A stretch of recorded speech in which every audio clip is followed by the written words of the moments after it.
26% of Americans with credit card debt only make the minimum payment each month. Here's what happens to them. Someone carrying the average credit card balance of $11,400 at the average interest rate of 23% will pay nearly $18,500 in interest alone. The payoff timeline stretches to 22 years. They'll hand over almost $30,000 total to eliminate an $11,000 debt. 22 years. That's not a typo. That's the math when you only pay minimums. You could raise a child from birth to college graduation in the time it takes to pay off a single credit card balance using the strategy most people default to. Americans now owe $1.28 trillion in credit card debt, the highest amount ever recorded. Total household debt has climbed to $18.8 trillion.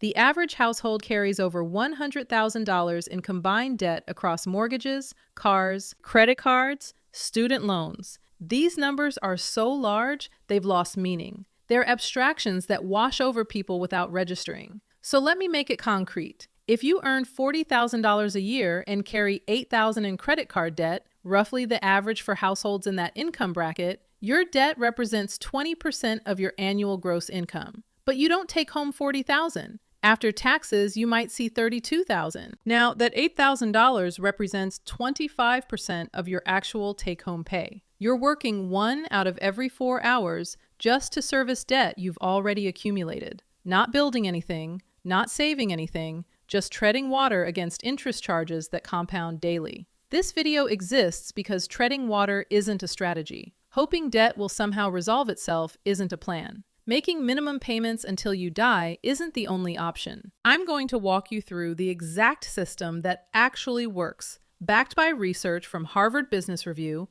Northwestern University, and the real-world results of millions of people who've used it to escape debt in 18 to 24 months. Not 2 decades, 18 to 24 months. This works whether you make $30,000 or $300,000. The principles don't change based on income level. But this video specifically addresses the unique challenges faced by people without a lot of financial margin. People who can't just throw $5,000 at their debt next month because $5,000 doesn't exist. If you're living paycheck to paycheck, if money feels tight before the month ends, if the idea of becoming debt-free feels like a fantasy reserved for people with higher incomes, this is for you. Let's start with why most debt advice fails. The conventional wisdom sounds logical. Pay off the highest interest rate debt first. Mathematically, this minimizes total interest paid. It's called the debt avalanche method, and on a spreadsheet, it wins every time. Here's the problem. Humans don't live on spreadsheets. The debt avalanche method asks you to attack your largest,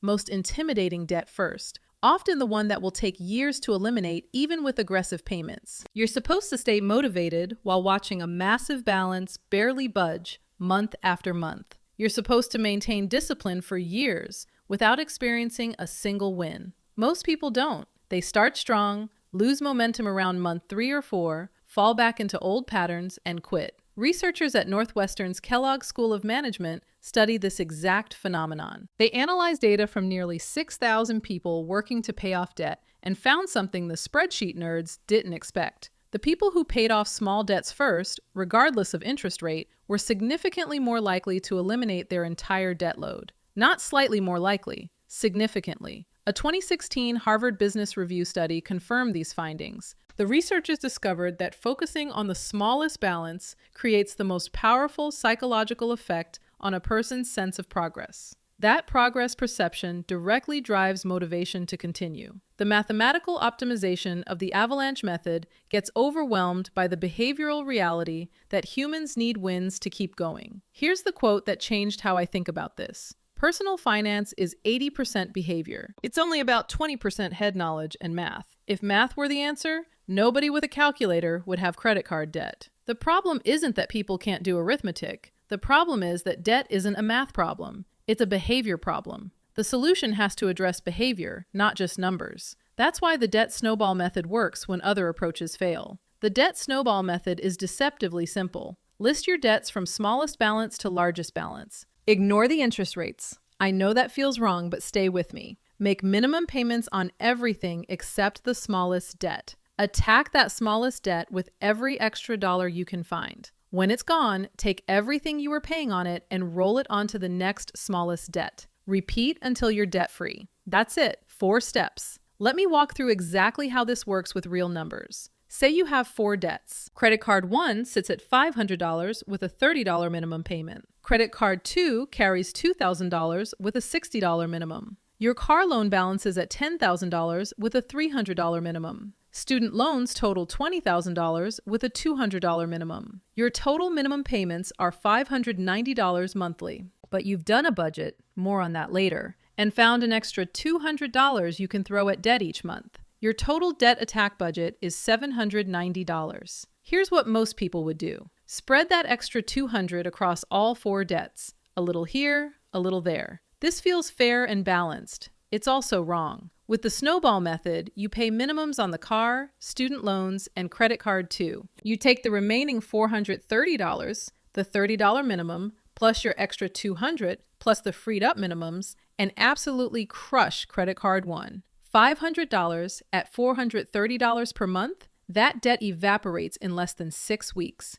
Gone. Eliminated. One creditor crossed off the list forever. Now something psychological happens. You've won. Not theoretically. Actually. The balance says 0. The account is closed. You proved you can do this. Next month, you take that entire $430 and add it to credit card 2's $60 minimum. Now you're paying $490 monthly on a $2,000 balance. 4 months later, it's gone. Your snowball is growing. 2 debts eliminated in 6 months. Your payment capacity has expanded to $490 plus whatever minimums you freed up. You attack the car loan next, then student loans. Each payoff accelerates the next. By the end, you're throwing over $1,000 monthly at your final debt. Money you couldn't imagine having at the start because it was scattered across 4 minimum payments going nowhere. The average person using this method with focused intensity becomes debt-free in 18 to 24 months.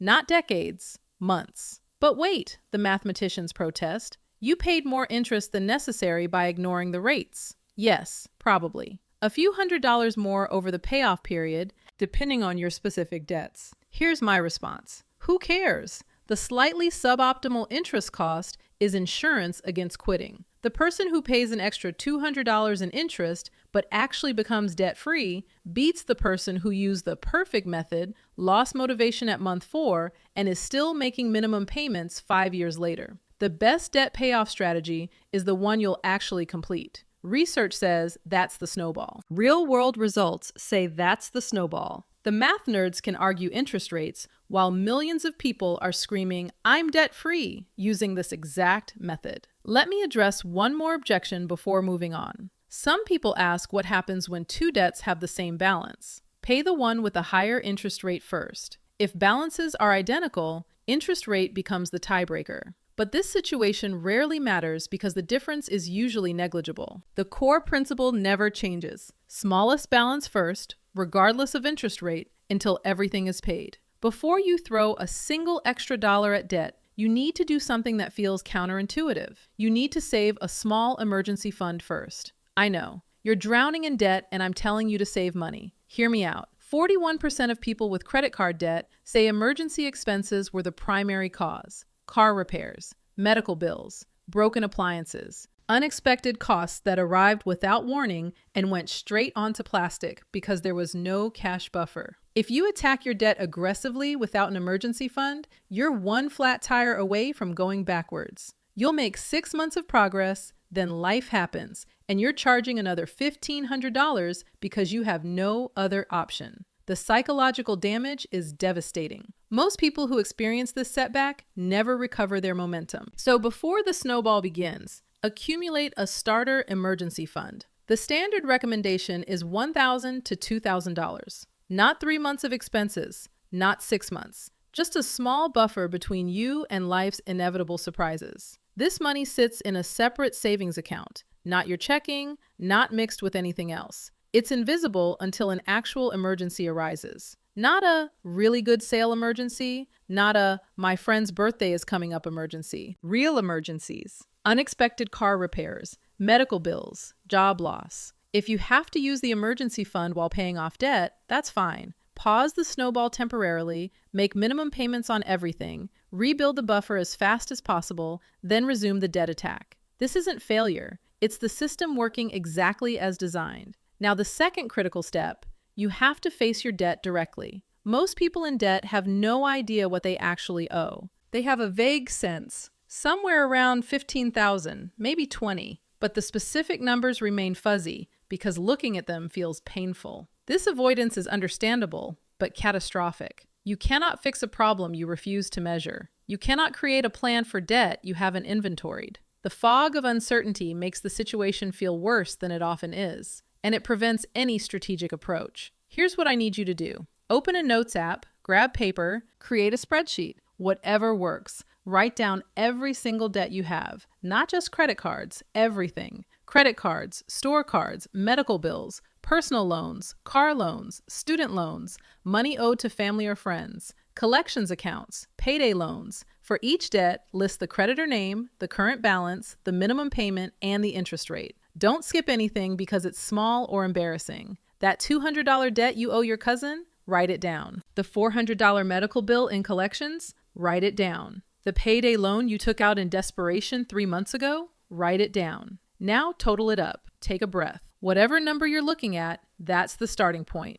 It's not a death sentence. It's not permanent. It's simply where you are today. People with far more debt than you have paid it all off. People with far less income than you have become debt-free. The number matters less than what you do next. Sort that list from smallest balance to largest. Congratulations! You now have your debt snowball order. Pull your credit report from annualcreditreport.com while you're at it. It's free once per year, and you might find debts you forgot about. Old collections accounts, closed cards with lingering balances, mistakes that shouldn't be there. Better to know everything now than discover surprises later. Here's where most debt advice loses low-income people. The experts say, just pay more toward your debt, as if extra money is sitting around waiting to be redirected. When you're living paycheck to paycheck, those words sound like mockery. But here's what I've learned from reviewing thousands of budgets. Almost everyone, even people who swear they have zero margin, can find between $300 and $1,000 monthly that's currently leaking away unnoticed. Not through dramatic lifestyle changes, not by eating rice and beans for 3 years, through small adjustments that don't require suffering. The first step is understanding where your money actually goes. Not where you think it goes, where it actually goes. For the next 30 days, track every single transaction, every coffee, every gas station stop, every subscription renewal, every vending machine snack, everything. Use your bank app, a spreadsheet, pen and paper. The method doesn't matter. Completion does. Most people have never done this exercise. They have mental categories for rent, car payment, groceries, but the small stuff, the $40 here and $60 there, those exist in a cognitive blind spot. After 30 days, you'll likely be shocked. The "I have no idea where my money goes" phenomenon resolves into specific line items you'd forgotten existed. 3 streaming services you haven't watched in months. A gym membership that became decorative. Food delivery fees that accumulated silently. Subscription boxes that arrive, sit unopened, and eventually get thrown away. Now create a zero-based budget. This means every dollar gets assigned a job before the month begins. Income minus planned spending equals 0. No money left unaccounted for. Start with necessities. Rent or mortgage, utilities, food, transportation, minimum debt payments, insurance. These aren't negotiable. You need shelter, electricity, and a way to get to work. Next, assign money to your debt snowball. This is the extra amount beyond minimum payments that attacks your smallest debt. Start with whatever you can manage, even $50. Something is infinitely more than nothing. Finally, allocate remaining money to everything else. This includes some discretionary spending. You're not a monk taking a vow of poverty, but it's controlled discretionary spending with specific limits rather than mindless swiping until the account runs dry. Here's a framework that works for many people. 50% toward needs, 30% toward financial goals, including debt payoff, 20% toward wants. If you're in aggressive debt payoff mode, consider flipping to 40% financial goals, 10% wants. This isn't permanent deprivation. It's a temporary sprint with a defined endpoint.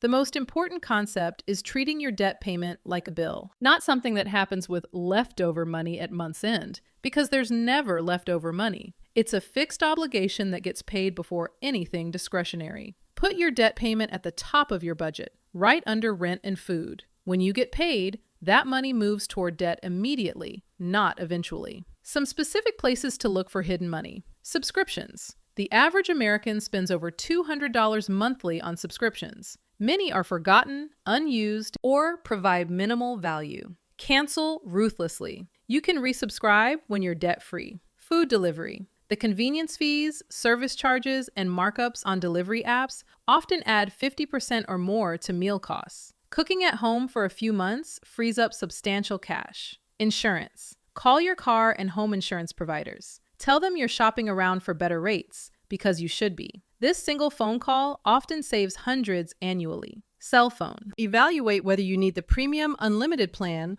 or if a cheaper option covers your actual usage. Prepaid carriers offer significant savings for similar service. Energy costs. Simple changes. LED bulbs, adjusting thermostats, unplugging unused devices reduce utility bills without lifestyle impact. Banking fees. If you're paying monthly maintenance fees or using ATMs that charge, switch to a free checking account. These small charges add up over years. The goal isn't eliminating joy from your life. The goal is identifying spending that doesn't actually contribute to your happiness and redirecting it toward freedom from debt. Most people, once they actually track their money, discover they've been paying for things they don't use, don't need, or don't even remember signing up for. Cutting expenses has limits. You can only reduce spending so far before you're genuinely deprived, eating poorly, ignoring health needs, living in misery. When you're already at the edge, the just cut more advice becomes insulting. That's why increasing income is often the faster path to debt freedom,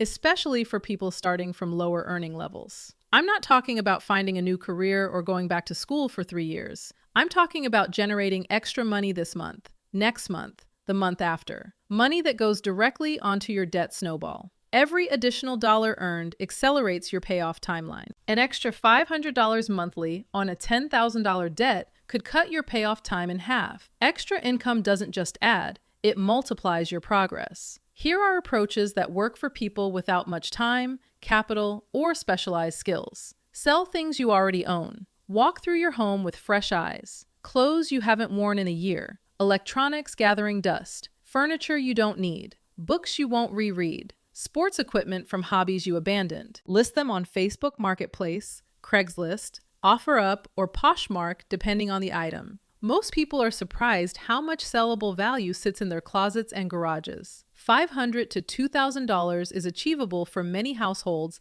just by liquidating unused possessions. That's not recurring income, but it's a powerful one-time boost to your snowball. Take on gig work. Delivery driving, grocery shopping, dog walking, house sitting. These require no interview process, no resume, no waiting to hear back. You sign up, you start. The pay isn't spectacular, but it's flexible, and every dollar goes to debt. Offer services you can already do. Can you mow lawns, clean houses, assemble furniture, babysit, tutor, walk dogs? These skills translate directly into cash for people willing to knock on doors or post on neighborhood apps. Monetize hobbies. Photography, baking, crafting, music, graphic design. Skills developed for fun can generate income when you need it. Ask for a raise. This one requires more courage but costs nothing to attempt. If you've been at your job for a while, if you perform well, if you haven't had a raise recently, ask. Document your contributions, research market rates for your position,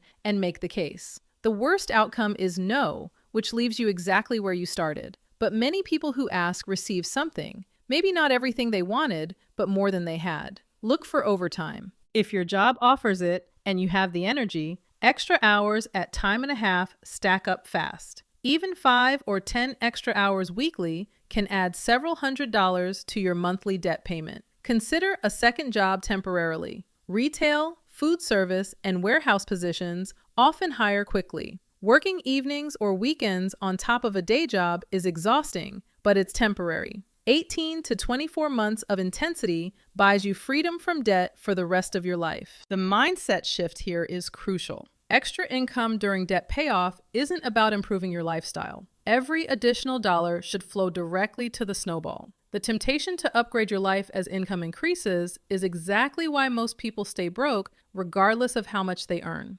Lifestyle inflation is the enemy. Until your debt is eliminated, treat extra income as belonging to your creditors, not your desires. Once you're debt-free, those income streams can shift toward building wealth. But right now, they serve a single purpose: escaping faster. Most people never realize they can negotiate with their creditors. They accept the terms as fixed, the interest rates as immutable, the balances as non-negotiable. This is wrong. Creditors want their money back. They would rather receive something than nothing. When a debt goes to collections, the original creditor often sells it for pennies on the dollar, meaning they prefer almost any alternative that keeps you paying. This creates leverage you probably didn't know you had. Start with interest rate reduction. Call your credit card companies and say something like, "I've been a customer for several years, and I'm working on paying down my balance more aggressively. I'd like to request a lower interest rate." That's it. No elaborate script needed. A significant percentage of people who ask receive a reduction. Maybe not half, but a few percentage points can save hundreds over your payoff period. The phone call takes 5 minutes. There's zero downside to asking. If they say no,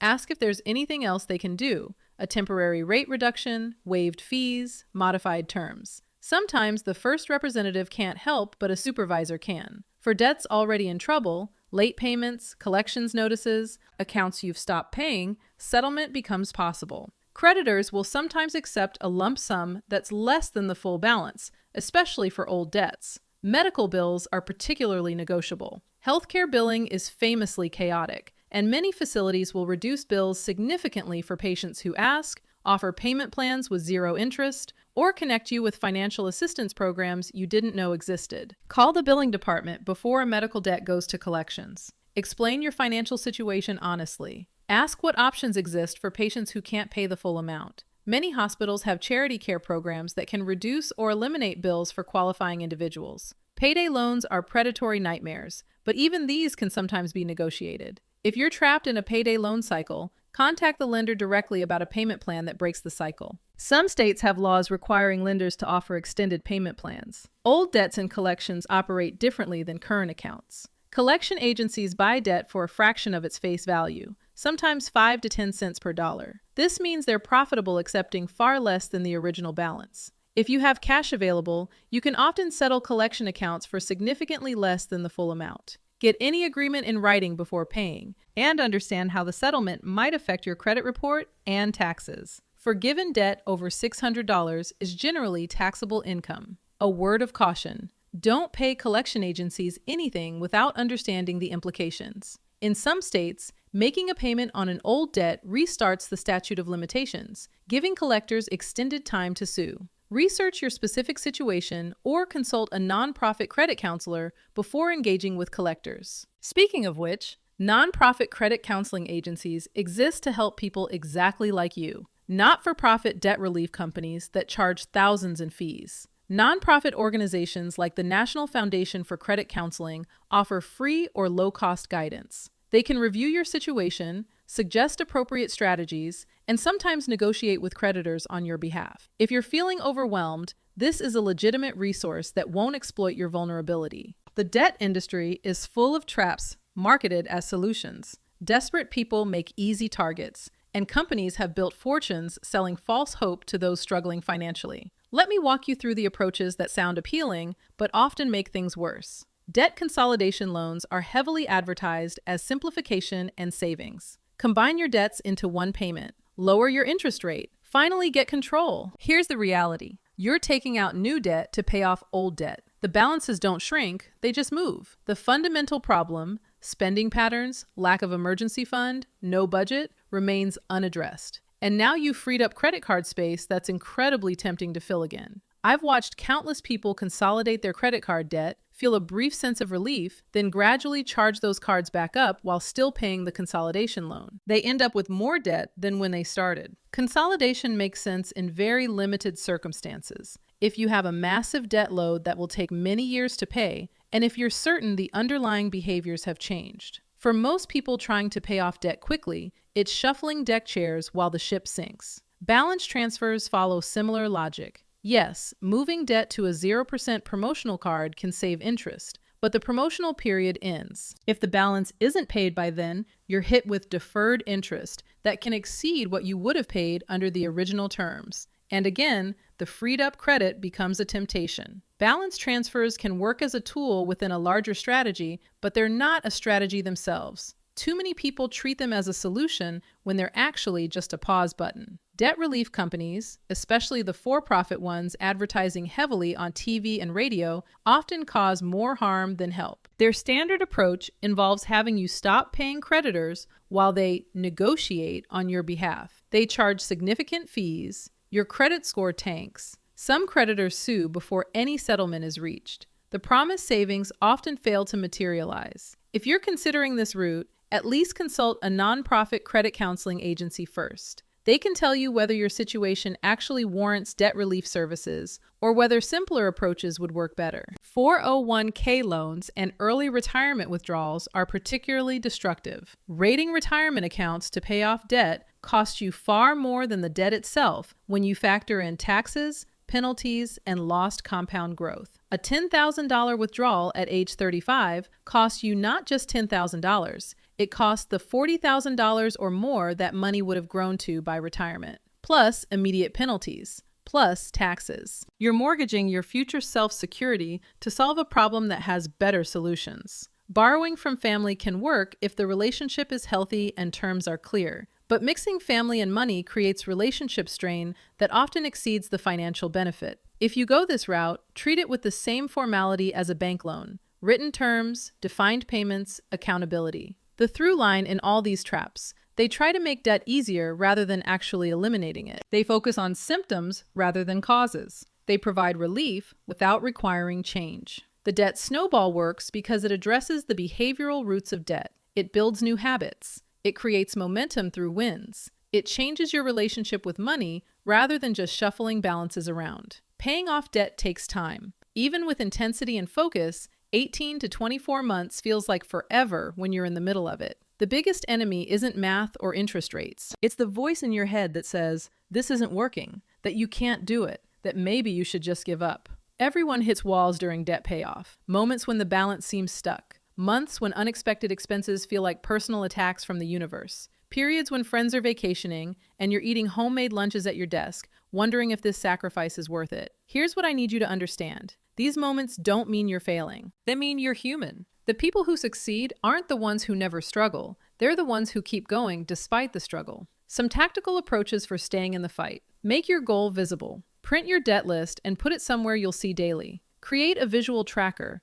a thermometer filling up, a chain of boxes being checked, a debt payoff chart you color in with each payment. These physical reminders connect you to progress that might otherwise feel invisible. Know your why. Generic motivation fades. I want to be debt-free isn't strong enough to get you through 18 months of sacrifice. What specifically does debt freedom give you?